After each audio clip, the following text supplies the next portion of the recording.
Holy shit, guys. Mac McClung last night just dropped 59 points in a G League game. And that wasn't just a career high, but he also just became the G League's all-time leading scorer. So now he can add that to his resume of 3-time slam dunk champion, G League MVP, G League Rookie of the Year, and G League champion. He is, by every metric you can think of, the king of his world. He has the stats, he has the awards, he has the athleticism that should be a golden ticket into the NBA, but it's not. That ticket hasn't ever fully been punched. You know, he's come up in a 10-day contract or maybe for a couple games, but he's never actually cemented himself as a, core piece of an NBA team. So you have to ask why. But after thinking about it for a little bit, it's really not hard to see the reason. What if the very thing that makes Mac McClung a G League superstar is the exact thing that's keeping him out of the NBA? It's the Mac McClung Trap, a cage built by his own success. And it reveals the harsh truth of what NBA teams are actually looking for and what they're willing to ignore.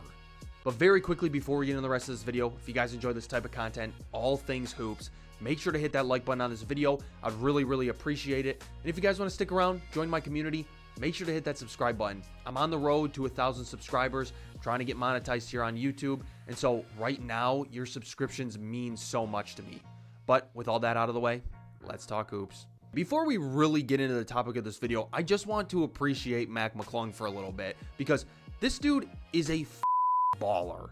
And I'm not only talking about G League success, I'm talking about success through every level.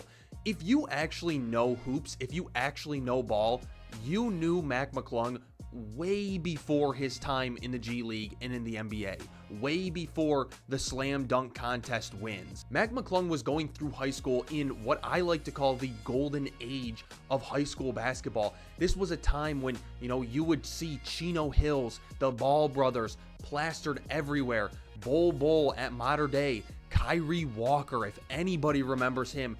That was the golden age of high school basketball, and Mac McClung was smack dab in the middle of it. He went to college, he played at Georgetown first, didn't really make any waves, and then, late in his college career, he transferred to Texas Tech where, he had a pretty good senior season. But unfortunately, his game just didn't translate to the NBA, and he went undrafted. And ever since then, he has been grinding his way to try and make an NBA team, get that permanent NBA contract. He's worked his way through the G League up until this moment where now for the Windy City Bulls, he is putting up 32 points per game and 8 assists on very respectable efficiency. And just the other night, he broke the all-time scoring record for the G League with a 59-point game, 10 assists, and 5 rebounds. On the surface, he is the poster child of what the G League is all about, developing talent and finding diamonds in the rough. Done everything right, he's proven without a shadow of a doubt that he is too good for this league. So with all those accolades, why can he not make out a permanent spot for himself in the NBA? And this is where the paradox kicks in. The very stage that lets him look like a world beater, like a superstar, is the same stage that is, putting a microscope on his flaws that NBA teams just can't look past. The trap isn't that he's not good enough for the NBA, it's that the brand of basketball that he plays is built for a league that the NBA isn't. The first part of the trap is his physical profile. Mac McClung is 6'2", 185 pounds, sopping wet, honestly. In the G League, he can get by on that. His athleticism, his speed lets him run faster and jump higher than pretty much almost every single player that he goes up against. He's not a player that can use like raw scoring ability to make tough shots over players. He relies on being faster and being able to get around guys or jumping higher and being able to finish over guys. But in the NBA, that advantage shrinks very fast. This is the best basketball players in the world. When he's driving the lane, he's not looking to finish over like an average 6'7" forward anymore. He is going up against a 7'5" demigod alien that only the sickest of minds could have predicted would ever exist in this league. Like, he can jump out of the gym, right? But that doesn't change the fact that getting those dunks or getting those shots over NBA length and NBA physicality is a completely different ballgame. But even more importantly, his size becomes a defensive liability. In this age of the NBA that we're in, like, size means everything. You know, you don't see very many like 6-foot point guards or 6'1" point guards be a key piece of an NBA roster. And if they are, like, they're always classified as a defensive liability.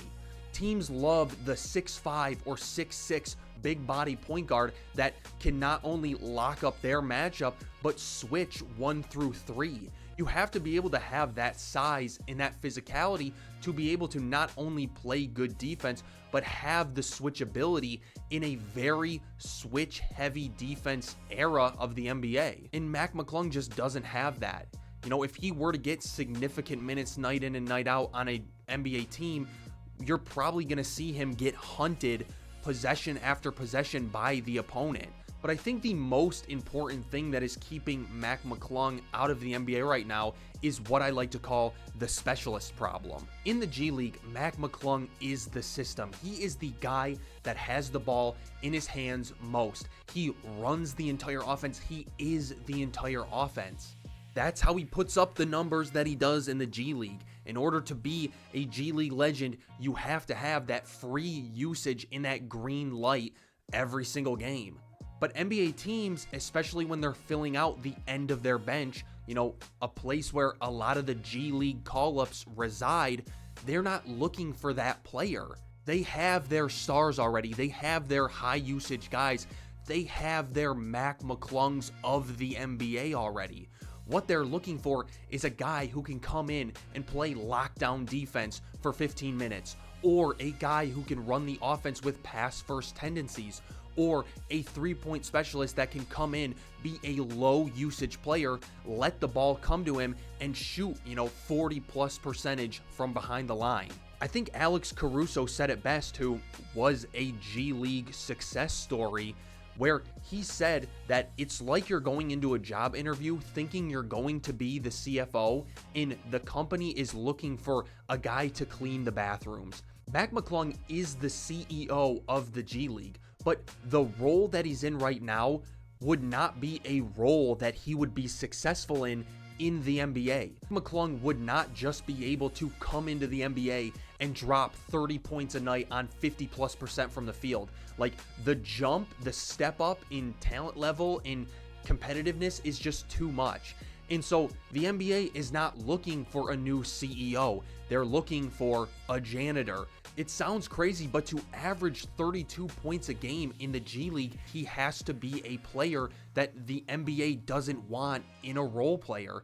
He is quite literally cursed by his own success. And lastly, there's defense and the unforgiving clock. To be an undersized superstar in the NBA, you have to be an elite offensive talent. Think Isaiah Thomas on the Celtics or Trae Young right now. Or you have to be a crazy pesky defender. And Mac McClung, unfortunately, is not that pesky defender. Even in the G League, his defense is subpar. And all the times that he's been moved up into the NBA, he's kind of gotten exposed on defense, not only for his lack of size, but just being slow-footed on defense in general. And in the G League, his offense is so good that they can look past that. But in the NBA, those weaknesses get magnified under the brightest lights. But that weakness is made worse by age. Mac McClung is 27 years old, and in the NBA, that's pretty much considered past your prime. In the NBA, every team is willing to give a chance to, like, the 18-year-old worst basketball player you've ever seen, no fundamentals whatsoever, crazy raw skills when it comes to his basketball talent, but there's a chance this guy could become an NBA superstar.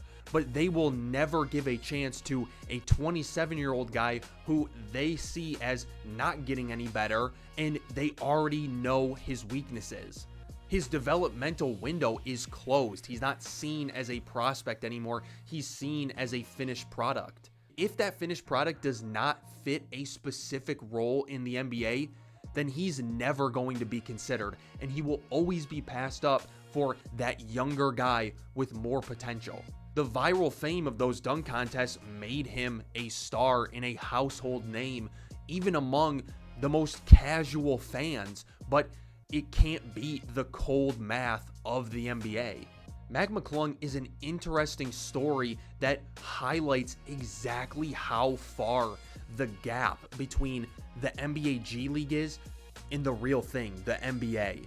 He is a certified baller and a guy who you only can look at and give props and commend for his absolute grinding mentality of trying to make it in the NBA. You know, a lot of people would have given up by now, but the Mac McClung Trap is real. He's built his brand on, high usage, offense first, ball dominant, style of play, which is perfect for his role in the G League. But that's exactly the opposite of what the NBA wants in a role player. They want hyper specific, lockdown defenders or knockdown shooters or pass first point guards. And so he's caught in this terrible loop where, to prove that he belongs, he dominates in the only way that the G League allows. But in doing so, he just reinforces that exact narrative that keeps him on the outside looking in. But let me know what you guys think. Is there still a path for Mac McClung to build out a permanent role in the NBA? Or is he just destined to be the greatest G League player and one of the greatest G League what-ifs of all time? Let me know your thoughts in the comments below. And if you made it this far, first of all, thank you guys so much for watching. But also, make sure to hit that like button on your way out. And again, if you want to hit that subscribe button, join my community. I would super appreciate it. Lastly, if you guys want to see any more content from me, YouTube actually thinks this video would be best for you to watch next. And so once this video wraps up, make sure to click on that and you can see another piece of great basketball content that I'm sure you're going to enjoy. But that's really all I got for today, guys. As always, thank you for watching, and peace and love.